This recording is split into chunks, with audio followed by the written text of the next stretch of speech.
The purpose behind knowledge is what we can act upon. And that's exactly what Abdullah ibn Mas'ud radiyallahu anhu used to say, Al-ilm at-taqwa. Knowledge is taqwa.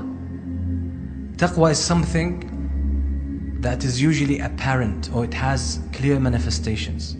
It reflects on our actions and our attitudes. The point Abdullah ibn Mas'ud radiyallahu anhu was making here is that real knowledge, al-ilm al-nafi', beneficial knowledge, is that which reflects on who you are. That's why learning, according to the early scholars of Islam, is not storing information as the majority of the students of knowledge do today. Because knowledge, without being digested, without being processed and personalized, could bring about a negative effect.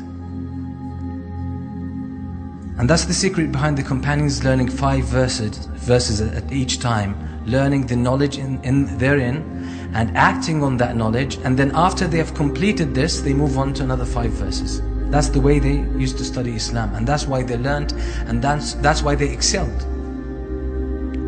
So Abdullah ibn Mas'ud radiyallahu anhu was pointing to this fact, that real knowledge is what reflects on your actions. And this is why in the field of education today, they say learning is being.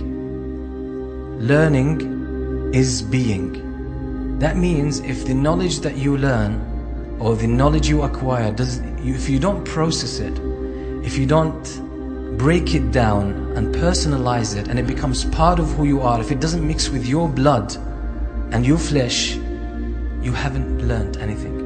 You've just stored information. You're just like any other book on the shelf, or any computer that stores so many books and data. But that's not what knowledge is all about. Knowledge is about acting. And that's the definition that the scholars give to al-huda. Al-huda wa deen al-haq. When Allah subhanahu wa ta'ala says that He sent His Prophet ﷺ with al-huda and deen al-haq. Huda, the guidance. The scholars say that's beneficial knowledge that has the potential to change your behavior, to change who you are, to change your ways in acting.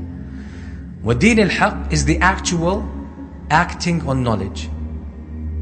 So if you learn something and ultimately you don't act upon it, it doesn't change you, it doesn't make you a different person in a sense, then in brief you've wasted your time, because you will be questioned about that time, and you will be questioned about that knowledge. What did you do with it? That's why the Prophet ﷺ used to seek refuge in Allah every day. Every morning he would say, Allahumma inni a'udhu bika min ilmin la yanfa'. Oh Allah, I seek your protection and I seek refuge in you from knowledge that is not beneficial. That means knowledge that will not reflect on me, knowledge that will not make me better.